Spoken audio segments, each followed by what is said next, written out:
The unicorn-shaped birthday cake sat quietly in the center of the table draped in soft pink cloth.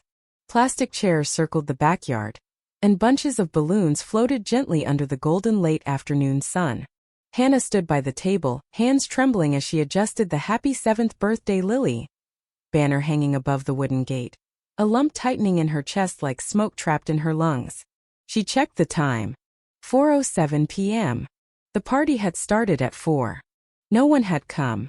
Lily, her little girl, sat alone on the swing, her light purple dress fluttering, head bowed. She didn't ask anything, but the fading light in her eyes spoke volumes. Hannah pulled out her phone and reopened the class parent group chat, where she had sent the invitation nearly 2 weeks earlier. No replies except for one message sent that morning. Who wants to celebrate a girl with no dad?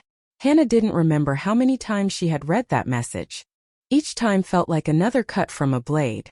Jack, her husband, Lily's father, had died nearly 2 years ago in a motorcycle accident. One winter morning he left home like usual, his red helmet shining like an exclamation mark at the end of an unfinished story. He never came back. Hannah had spent the past 2 years piecing herself back together, being both mother and father to Lily. She cut back on work, sold their old car to buy winter clothes for her daughter, and even moved to a quiet suburb to start over. But no one had told her that some wounds aren't about scars or terse theory about empty chairs at your child's birthday party. 4:15 p.m. Still no one. Hannah took a deep breath, forced a smile, and walked over to Lily. The cake's going to melt soon. Want me to blow out the candles with you? Lily looked up at her, her eyes holding a sadness no 7-year-old should understand. Maybe they just forgot. Hannah knelt down and hugged her. No one forgot you, sweetheart. Maybe they just had something come up. She knew she was lying. And Lily knew it too. Make a wish, Hannah offered, trying to smile. Lily closed her eyes and whispered a wish too soft for Hannah to hear. But she could guess. It wasn't hard. I wish Dad was here. Then suddenly, brum, the sound of an engine roared in the distance. Hannah frowned and stood up. That sound wasn't just noisy, it carried memories. She knew it well. It was the sound Jack used to bring home every time he returned from the road. And then a motorcycle appeared at the end of the street. Then another. Then 5. 10. A line of bikes rolled in like a thunderous army of sound and steel, approaching the small house. Hannah froze. She had never seen so many motorcycles at once, all bearing the same emblem. A winged skull with the words circling it. The Iron Brotherhood. The lead bike pulled up to the gate. The man riding it stepped down, took off his sunglasses. He looked around 50, with a silver beard and a thick leather jacket that read on the back, "Ride for Jack. Ride for love." "Sorry we're late," he said with a smile. "We got your letter." Hannah was speechless. I only wrote it out of desperation. I didn't expect anyone." He nodded. "Jack was one of us. A brother, a friend, a big-hearted writer. Not one of us would let his daughter spend her birthday alone." Lily stepped out slowly from behind her mother, eyes wide. When she saw the emblem on the man's jacket, she gasped, "Mommy, those are Daddy's friends." The entire group came bearing gifts, cupcakes, balloons, and even a tiny puppy peeking out of a backpack. Some brought guitars, others games. Within minutes, the quiet backyard transformed into a real celebration. Lily smiled for the first time all day. A real smile, not a forced one. She ran among the crowd, received gifts, got lifted onto shoulders, and was called one name by all: Jack's little princess. Hannah stood still, tears falling not from pain, but from something else. Perhaps miracles don't come from where you expect. Perhaps they come from the distant roar of engines and men who aren't family by blood, but who share the same heartbeat as the man she once loved. Hannah remembered clearly the first time she ever saw Jack. It was a crisp autumn afternoon at a roadside gas station in Montana. Hannah had just wrapped up a long road trip with a few college friends when he appeared, a tall man in a weathered leather jacket, his sleeves rolled up revealing tattoos like a map of a life lived. He stepped off an old Triumph motorcycle and nodded at her like they'd known each other in a past life. She didn't believe in love at first sight until she saw his gray eyes. They talked, then met again. A week later, Jack took Hannah on a ride on his bike. She wrapped her arms around him from behind, and for the first time she felt absolute freedom. Wind in her hair, the sun ducking behind orange clouds, and his laughter echoing along an empty highway. Jack had once been a soldier. He had served 2 tours in Afghanistan. When he came home, he never spoke about the war, but sometimes Hannah would find him jolting awake at night, or staring out the window for hours. She never asked, she simply placed her hand on his shoulder. Jack once said, "You're the first peace I've had after all the gunfire." They married in a simple outdoor ceremony. Just a few close friends and members of his motorcycle group, the Iron Brotherhood, whom Jack called his second family. When Lily was born, Jack cried. Hannah had never seen him that vulnerable. He held his daughter close, repeating, "Daddy's girl. My little angel." Jack wasn't one for grand gestures. He didn't write poetry, or leave sweet notes in lunchboxes. But he always came home on time, always fixed the leaky faucet before Hannah had to ask, and always brought Lily a small stone from every trip. "So you can build your castle," he would say. Hannah didn't love Jack for what he promised, she loved him for what he quietly, consistently did. The day Jack died, Hannah was folding laundry. He had just wanted to go out for a short ride to clear his head, after a long day at work. The weather was perfect. Calm sunshine. Nothing warned of what was to come. The call came from the police. A truck had lost control at a sharp turn near the town park. Jack wasn't at fault. He was in the right lane. He wore his helmet. But the truck didn't know that. Hannah collapsed at the front door when she got the news. Lily was only 5 then, too young to understand what "Daddy's not coming home" meant. She sat by the window watching every passing vehicle, waiting for the familiar headlights and the thunderous rumble that always meant Daddy was back. The funeral took place in the rain.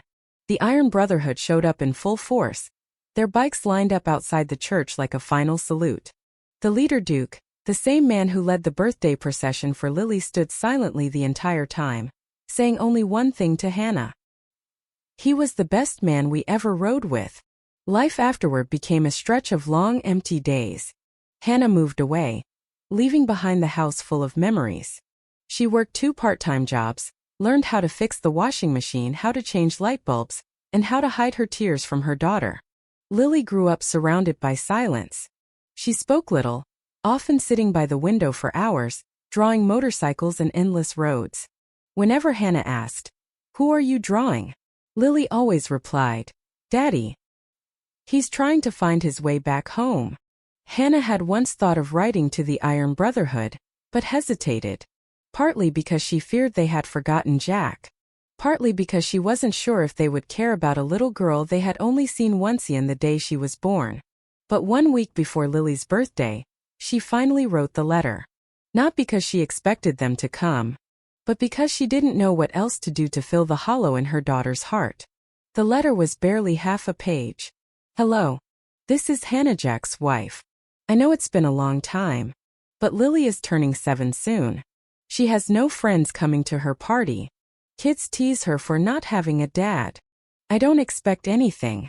But if anyone still remembers Jack, please think of his daughter, even if it's just for a minute. Hannah." She didn't expect a reply, but deep down she sent it anyway. And they came. That night, after the unexpected party, Hannah and Lily tidied up the backyard together. Cake crumbs, fallen balloons, and tire marks on the grass, all proof of a day no one could have predicted. Lily suddenly whispered, "Mommy, I heard Daddy today." Hannah turned. "How do you know?" "I closed my eyes and saw him riding up front. All the other guys were behind him. He didn't say anything, but I know he was smiling." Hannah held her daughter close, tighter than ever. In that moment, she too felt the familiar roar, not in her ears, but in her heart. 3 weeks before Lily's 7th birthday, Hannah sat alone in the living room, a cold cup of coffee in front of her and a blank sheet of paper laid out on the wooden table. Outside, the rain tapped gently on the awning, each drop echoing like a drumbeat inside her restless mind. She had written the first line 3 times. To Jack's friends. Then tore it up. Not because she didn't know what to say, but because she was afraid it would be ignored. Who were they? The men Jack had once ridden alongside through the northern forests and across the deserts of Arizona. The men who had sat around bonfires, swapping beer and endless stories. She had heard their names many times: Duke, Grizzly Manny, Crow each had a strange nickname, a different bike, but they all called Jack by one name, Ghost. Because he showed up like a whisper, vanished like the wind, but left traces everywhere. Duke had once laughed. After the funeral, no one reached out. Maybe they didn't know how. Maybe they thought Hannah wanted silence. Or worse, maybe they simply didn't care anymore. Lily, as she grew, laughed less and less. She was still a good child, polite, studious. But there was something quiet in her eyes, like a window left shut too long. Hannah knew her daughter needed something she couldn't provide. A living memory of her father. Not through photos, but through the people who had once called Jack brother. One late night after Lily had fallen asleep, Hannah went into the small office where she kept all of Jack's things. From an old wooden chest, she pulled out his worn leather jacket, the one stitched with the winged skull emblem. Inside the chest pocket, she found a crumpled business card. Duke Red-Eye Callahan. Iron Brotherhood MC. Email. irongoscrew@firemail.com. Hannah stared at the email address like a treasure map. It wasn't a road back to Jack, but maybe it was a road that could lead Lily somewhere she belonged. It took her a few more days to muster the courage to type the first line. She wrote, erased, then wrote again. The final letter wasn't long or overly emotional, but it was honest. To all of you. My name is Hannah, Jack's wife. Or, as you knew him, Ghost. I don't know if anyone still keeps in touch, or even remembers the man who once called you family. But I'm writing this letter because Jack's daughter Lily is turning 7. No one came to her birthday last year. I'm afraid this year will be the same. Kids can be cruel. Some parents have kept their distance. They think a little girl without a dad isn't worth inviting. I don't expect anything. But if any of you have ever felt like Jack is still out there somewhere, riding with you on the road, please just think of his daughter. Just once. Hannah Wells. She hit send. The screen blinked. Then nothing. 2 days passed. No reply. By the third day, Hannah began to feel foolish.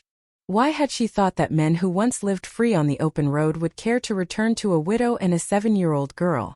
On the 4th day, she hovered over the delete button. But on the 5th morning, when she opened her inbox, a new message appeared. Subject.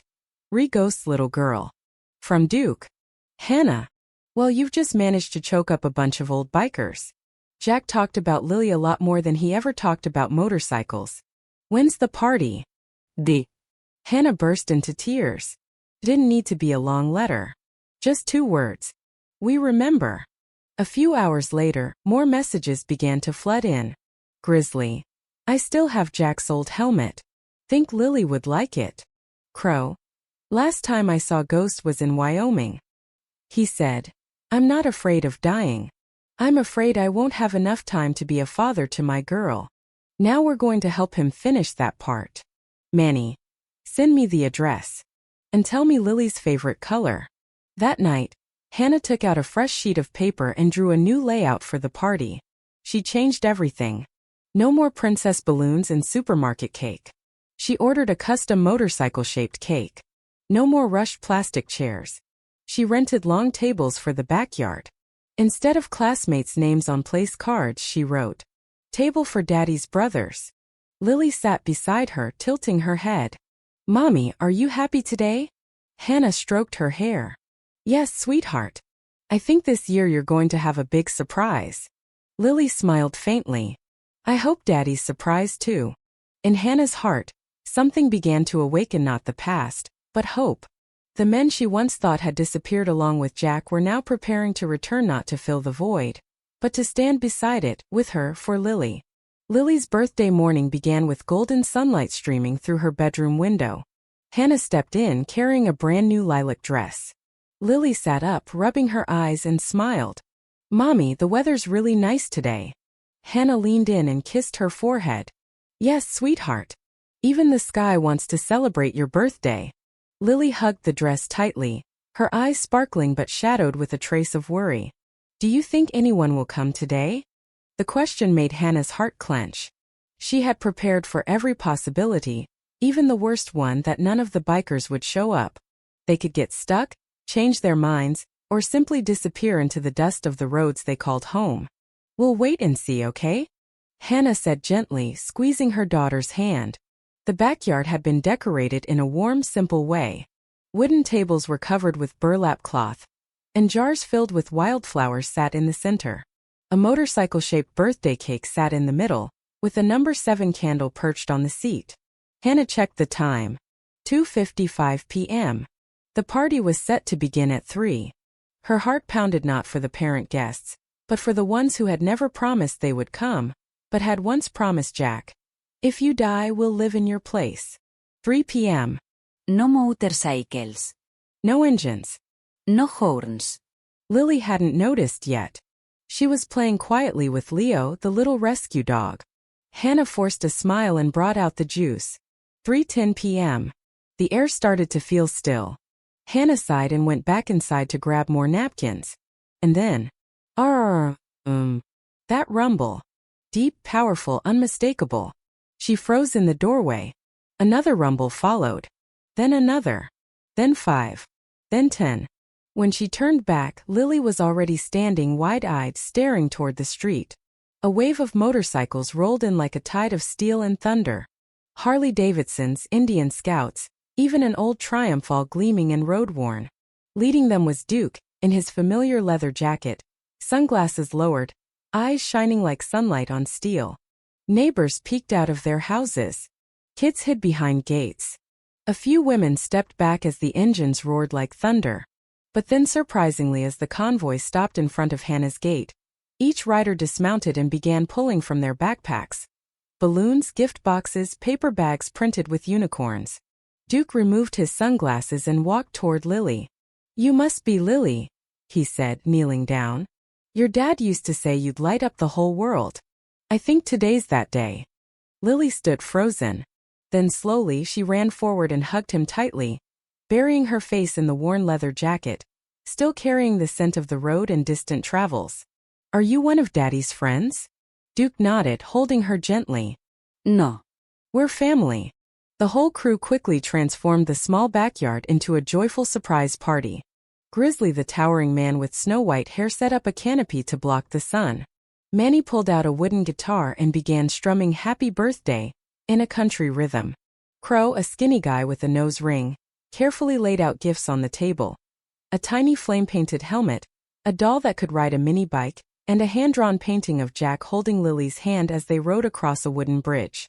Hannah stood off to the side, arms wrapped around herself, heart full. She didn't know what had brought these once free-roaming men back to a little girl, but in their eyes, she saw something deeper than loyalty to Jack. It was love. Lily laughed through the whole party. She was lifted onto Duke's shoulders, running around the tables. Grizzly taught her how to honk a bike horn. Manny showed her how to pluck guitar strings into a beat like galloping hooves. Each of them shared a memory of Jack, like when he helped a woman change a tire in a storm, or gave up a race win to return a dropped hat to a child. Lily drank in every word like a thirsty traveler finding a spring. "I don't remember much about Daddy," she whispered to Duke. "That's okay," he said, patting her head. "We'll tell you everything. Piece by piece. Every mile." As the sun set, the group formed 2 lines, standing shoulder to shoulder, creating an honor tunnel. Lily, hand in hand with her mother, walked through the middle. Each biker touched her shoulder, bowing slightly, not out of ritual, but out of respect for the man she represented. At the end of the line, Duke leaned down and whispered, "Your dad's watching all of this from somewhere. And I bet he's proud as hell." Lily looked up, her eyes glowing with something rare and bright. "I see him too," she said. Night fell gently, painting the sky a deep indigo, while the string lights along the backyard fence still glowed warmly. The neighborhood kids who at first had peeked nervously from behind gates were now part of the fun, taking turns with Lily in a ring toss game led by Grizzly, the bearded man with a thunderous laugh and a cotton candy heart. Hannah sat on the back steps, a mug of hot cocoa in her hands, eyes fixed on her daughter. She had never seen Lily laugh so much. The girl ran from place to place, clinging to Manny to learn how to play the guitar, then following Crow, eager to hear about the biggest race he ever won. But what truly moved Hannah wasn't the laughter. It was how these men who had lived on the road, fueled by gasoline and speed, lowered themselves to speak to her daughter as though she were a princess and their little comrade. Duke sat beside Hannah, pulling off his leather gloves and setting his beer down. "You've raised a remarkable kid," he said. Hannah chuckled softly, shaking her head. "I just tried not to break what Jack started." Duke nodded, eyes fixed on Lily. Jack always said he didn't know how to be a dad, but he wanted to learn. And he learned fast. When Lily was born, he gave up every race, kept only two things: his bike and his brothers. Hannah held her mug tighter. "I used to resent him. For the late nights. For the sudden road trips. But now I just wish I had one more day to hear that engine coming home." Duke fell silent for a moment. Then he reached into his jacket pocket and pulled out a small leather-wrapped bundle. He unfolded it to reveal a silver necklace with a shield-shaped pendant, engraved with one name: Lily. "Jack left this in his personal locker at the clubhouse," Duke said. "We kept it. And now seems like the right time." Hannah took it, her hands trembling. "He prepared this? Jack always planned ahead. He once told me, if anything happens to me, give this to her when she's old enough to understand that her dad never really left." Just then Lily ran over, cheeks flushed from playing. Mommy, I'm hungry. Hannah laughed. "Finally ready to eat, huh?" Crow overheard and shouted, "Pizza's here." Grizzly hauled a giant box from the back of a bike. "Special order. Double cheese, double the fun." Laughter broke out all around. Lily sat in the center of the table, surrounded by a circle of one stranger, Snow, her very own uncles. By the time she bit into her second slice, Duke raised a glass of grape juice. "If I may say a few words." The backyard fell silent. Kids stopped playing. Adults stopped eating. Duke stepped into the center and looked around. "Today, we're not just celebrating Lily's birthday. We're also honoring a brother, Jack. Or, as we all knew him, Ghost." His voice was steady, quiet, but every word struck the heart. "He was the calmest rider I ever knew. Not the fastest, but the most enduring. Not loud, but always heard. And when Jack loved the whole world." He turned to Lily. "Your father was a warrior, a friend, a good man. And you, Lily, are the most beautiful part he left behind." Lily squeezed her mother's hand, tears welling in her eyes. Hannah wrapped her arm around her daughter, holding her close. Duke approached and held out the necklace. "Are you ready to keep this safe?" Lily nodded. "Yes, I want to wear it." Duke placed it around her neck. When the pendant touched her chest, Lily laid her hand over it as if Jack himself had come alive in every beat of her heart. After the meal, Duke shared stories about Jack. He talked about the time Jack fell asleep in the woods and got bitten by a squirrel. Crow added the tale of Jack getting lost and accidentally asking an Amish man for directions, forgetting they didn't use GPS. Grizzly spoke of Jack writing songs, ridiculous ballads with names like "Wind Screams on Asphalt" and "Love Smells Like Gasoline." Lily laughed so hard she could barely breathe. "Daddy wrote songs?" "And sang them too," Manny said, nodding. "Sounded like a dying bull but sang from the heart." As the party came to a close, engines revved to life again. But this time no one said goodbye. Grizzly grinned. "We'll be back. There's still ice cream left." Crow nodded. "Still haven't taught her how to change a spark plug." Duke turned to Hannah. "Would you mind if we drop by in a few weeks? Just to, check if that back fence needs painting." Hannah smiled, tears rolling down her cheeks, but this time, not from grief. "This door is always open." That night, after Lily fell asleep in her mother's arms, still clutching the silver necklace, Hannah sat alone on the porch, gazing up at the starry sky. She heard the rumble in the wind, not the echo of pain, but a gentle whisper of comfort. "You are not alone. Our daughter is not alone." On the first Saturday morning after Lily's birthday, Hannah was tending the garden when she heard that familiar rumble in the distance. She stood up, brushed off her hands, and walked to the front gate. Just as she expected, Duke and Manny were parking their bikes out front, with Grizzly pulling up behind in a pickup truck loaded with wooden planks and a large can of paint. "We noticed your fence was a little crooked," Duke called out with a wave. Hannah laughed, hands on her hips. "I don't think you guys need an excuse anymore." Grizzly hauled down the paint. "Oh, there's a reason. It's been a long time since we had any place to call home. This place, it's starting to feel close."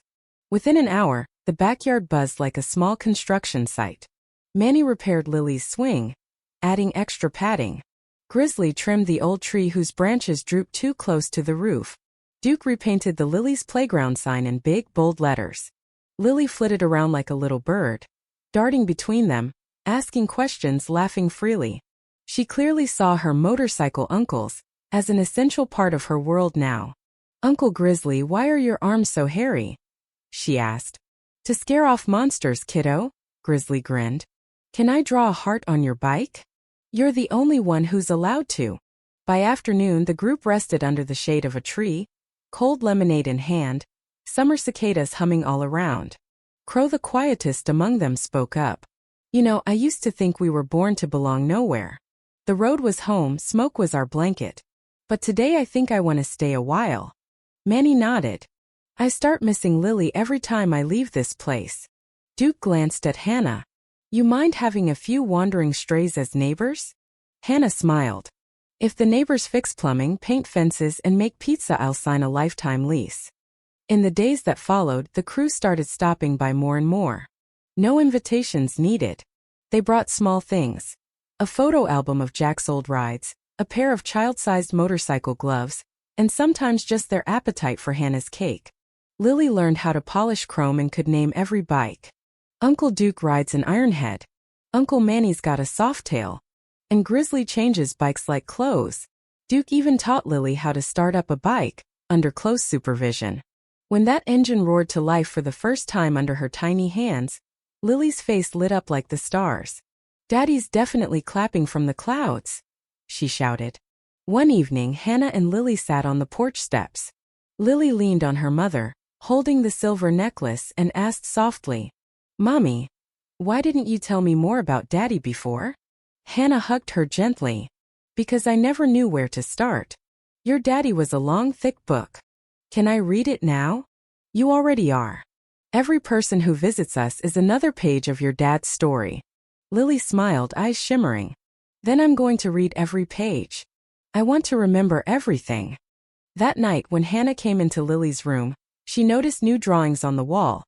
A motorcycle under a rainbow, a family portrait of a mom, a daughter, and 3 tattooed men holding a birthday cake. Above the bed, a new photo had been taped. Lily sitting between Duke and Grizzly, each holding up an arm to form a wobbly heart. Lily's smile sparkled like it contained 1,000 stars. On Sunday morning, as the crew prepared to head out, Duke pulled Hannah aside. "We're planning a short ride at the end of the month through town, for a charity parade. I want to suggest something crazy." "How crazy?" Hannah asked, raising an eyebrow. "Let Lily join. Helmet on, ride behind me, lead the pack." Hannah blinked. "She's only 7. We'll protect her like our own." And I think it's exactly what Jack would want to see from above, his daughter riding the wind, leading the very men who once followed him. Hannah was silent for a long moment. Then she nodded. As Duke said goodbye to Lily, he handed her a small piece of brown fabric. "This is your first patch," he said. Lily unfolded it. A small heart-shaped patch embroidered with the words, "Ghost's Legacy. You're Jack's legacy. And now you're one of us." The day before the charity ride, Hannah found Lily in the art room. The little girl was hunched over a large sheet of white paper, gripping a blue marker tightly, her lips pursed in deep concentration. Scattered across the floor were dozens of old sketches, motorcycles, gears, ribbons, hearts, and always at the center, a brown-haired girl riding beside a faceless man. Hannah stepped quietly into the room and sat beside her. "What are you drawing?" Without looking up, Lily answered softly, "I'm drawing my dream." "What dream?" "Last night I saw Daddy." Lily's marker paused. She looked up, her eyes glowing with something deep, not sadness, but a strange, steady belief, as if what she'd seen wasn't just a fleeting dream but something real. "He didn't say much. Just held out his hand and helped me onto a bike. I sat behind him. We rode through flower fields, across a long bridge, past places lit up like stars." "Were you scared?" Hannah whispered. Lily shook her head. "No. I felt safe. Daddy looked back just once, smiled at me and said, 'I won't go too far.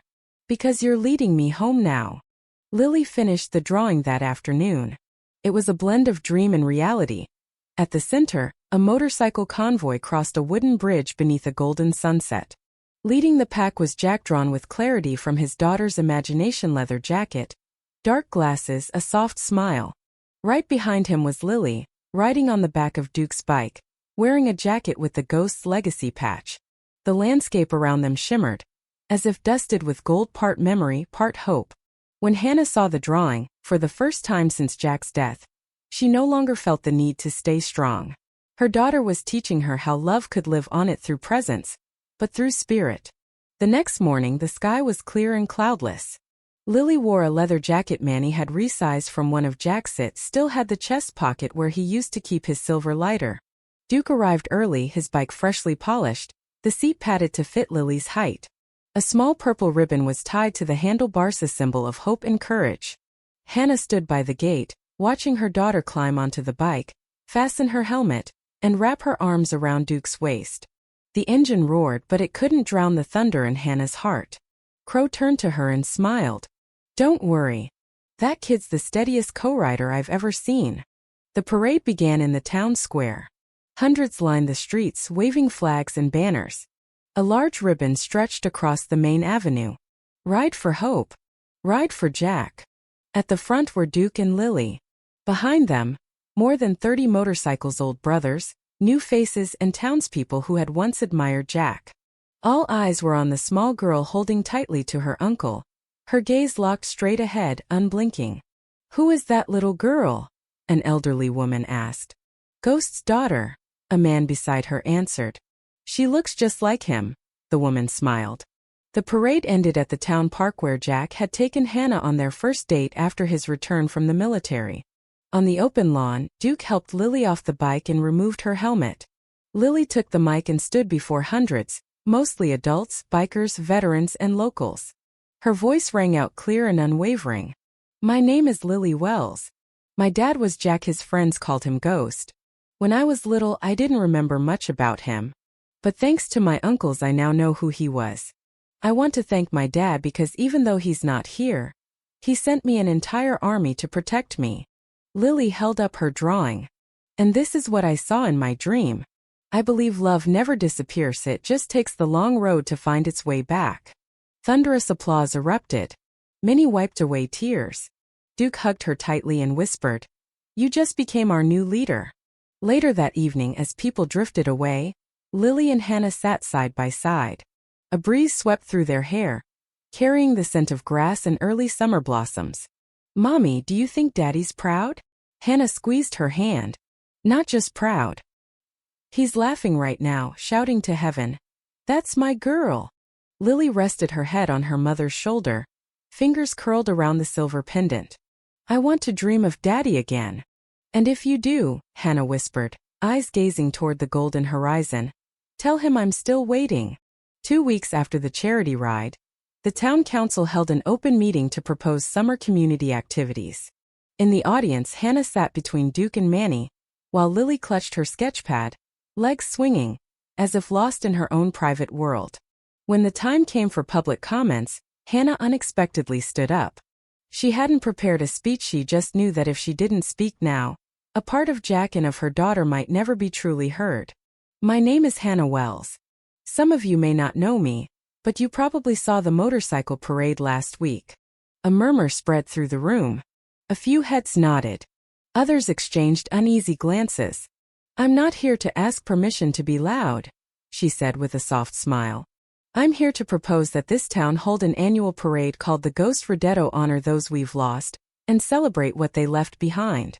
An older man spoke from the back of the room. "A whole parade for one biker?" Duke stood up, his voice calm but unwavering. "Not just a biker. A father. A veteran. A man who once patched a widow's roof in the rain. And now, the father of a little girl this town is starting to love." Hannah took a deep breath. "My daughter spent 2 birthdays sitting alone, until a group of strangers brought her father's love back to her. I'm not asking everyone to understand motorcycles. I'm asking everyone to understand this: some families aren't bound by blood, but by loyalty and memory." The meeting ended in applause. 1 week later, the town council approved it. The Ghost Ride would take place every second Saturday of June. Duke, Grizzly, Crow, and Manny were invited as official organizers. Lily was invited to cut the ceremonial ribbon. On the day of the ride, the town was transformed. Purple ribbon flags hung in windows. Small signs with motorcycle graphics and the words "Ride for Memory," "Ride for Love," appeared everywhere. Crowds lined the streets, not just to see the bikes, but to see the littlest biker lead the way. Lily wore her leather jacket with the Ghost's legacy patch, now accessorized with tiny sunglasses and a purple bandana. Before the ride began, she was invited onto a small stage in the town square. The crowd fell silent. Lily stepped up. The mic was taller than she was, but she didn't flinch. Duke adjusted it for her, then stepped back, hand over heart as if guarding something sacred. Lily took a breath. My dad used to say, when you ride ahead, it means you're making a path for others to follow. Today I'm not just riding with my uncles. I'm riding with all the memories of my dad, of those we've lost and those still trying to find their way back. She pulled out a small pair of scissors and cut the purple ribbon amid thunderous applause. The parade began. Duke and Lily led the way, followed by more than 50 motorcycles, from gleaming vintage machines to road-worn bikes scarred by years of journeying. The roar echoed through the town, but this time no one complained. It pulsed like the shared heartbeat of a community finally awakened. People waved. Children held up drawings. An elderly veteran stood from his wheelchair and saluted as Lily's bike passed. On the back seat, Lily waved back. The sunlight hit her sunglasses, casting gleams like rays from another world, one where Jack was surely smiling, beaming with pride. The ride ended at the town park, where a new memorial had just been built. At the center stood a stone plaque engraved with, "In loving memory of Jack Ghost Wells. He rode with heart. He left with honor. His legacy rides on." Beside the plaque stood a small bronze statue, a man on a motorcycle, with a young girl riding pillion. Neither looked back, both faced forward. That afternoon, Hannah and Lily stood quietly by the memorial as a warm breeze played with their hair, carrying the scent of grass and early summer blossoms. Crow approached with a photo album in hand. "We gathered this from everyone," he said. Inside were snapshots of Jack across the years, standing in the snow in Colorado, laughing under the Arizona sun, goofily dancing by a gas station. And on the final page, Lily on the back of Duke's bike, smiling a smile identical to Jack's. "Your dad's always here," Crow said. Lily nodded. "He's in my heart. And in the wheels too. Every time they turn, he's coming closer. Time moves faster than we think." Since that first Ghost Ride parade, the small town where Hannah and Lily lived began to change. Every June, the streets buzzed once again with the sound of engines, the colors of jacket patches, and the emotional presence of those who had once ridden beside a man the town once knew only by his rumble. But for Lily, the change wasn't just in the town. It was in her. On her 12th birthday, Lily no longer sat quietly waiting for guests as she once had. Instead, she hosted a backyard camping party with a theme: Motorcycle Treasure Hunt. Grizzly brought a fake antique map. Manny set up tents and taught the kids to play guitar, and Crow somehow was assigned to guard the cake. "But I don't know how to bake," Crow protested. "Exactly," Lily grinned. "So it's safer if you just guard it from sneaky fingers." Duke, who no longer rode as often because of his bad knees, sat in Hannah's rocking chair, a ginger beer in hand as always. "She's grown so fast," he murmured to Hannah, eyes fixed on Lily. "Not just grown," Hannah replied. "She's strong." That night, Lily and her mother sat together in the living room. Jack's photo still rested on the side table, beside a scented candle and a framed drawing of Lily's first dream, riding with her father through a field of flowers. "Mom," Lily asked, staring up at the ceiling, "can I tell Dad something?" Hannah nodded. "Of course. He's always listening." Lily took a deep breath and placed her hand over her heart. "I'm not sad anymore. But I haven't forgotten. I think Dad never really left." "Why do you think that?" "Because every time I hear a bike engine roar down the street, my heart races. Like someone's calling me. Like that sound is already living inside me." Hannah pulled her close. "Your dad didn't leave much behind in things. But he left the most precious gift: memory. And a piece of himself in you." At 14, Lily was invited to give the keynote speech at the annual Ghost Ride Memorial. She was no longer the timid little girl behind a microphone. but a young woman with long hair, steady eyes, and a voice that carried the weight of the miles her father once rode. Someone once asked me, "How can a girl who lost her dad smile so brightly?" Lily began. "The answer is, I didn't lose him. I just can't see him right now." The square fell completely silent. My father lives in the stories of the men standing behind me today. He lives in every twist of the throttle, in every engine roar that shakes the chest. And he lives in me every time I draw, every time I tell the story of a long wooden bridge and a sky filled with sunlight. She looked upward, fingers tightening around her worn but still shining silver necklace. Ghost's daughter isn't afraid of loss, because my father's roar now lives in my heart. The applause that followed rolled like thunder. At 17, Lily officially rode her first motorcycle, a black Royal Enfield, that Duke had preserved for years. Before the first ride, the entire crew gathered outside Hannah's house for a ceremony. "We're not superstitious," Grizzly said, "but every first ride in this crew gets blessed with soda. For a sweeter road ahead," Manny added with a grin. Hannah stood by, laughing and emotional. Her little girl who once clung to her mother's leg at a birthday party was now stepping out on her own. Not to run from the past but to continue it. Lily strapped on her helmet and started the engine. As it roared to life, the crew clapped in unison. Duke placed a hand on her shoulder. "You're not just wearing Ghost's name now. You are the new Ghost." Lily grew up between exhaust smoke and wildflowers, between bittersweet ballads and the smiles of gentle-hearted giants. She learned to love without needing chains. She learned how to make memories live again. And most importantly, she learned that no matter how much the world takes away, there will always be those who choose to stay. Years later, at her college graduation, Lily was chosen to give the commencement speech. Standing on stage before thousands, she spoke. "I didn't grow up without a father. I grew up with many." They arrived on worn motorcycles, carrying rumbling engines instead of words, and bearing the heart of the man who gave me life. She paused, looking down at the front row where Hannah sat beside Duke, Grizzly, Manny, and Crow. All older now, but their eyes still gleamed like chrome in sunlight. "When I was little, I once cried because no one came to my birthday. That night I wished for a miracle. I didn't know it would come riding on two wheels, wearing helmets and carrying a love that time can't touch." The final roar didn't come from a tailpipe.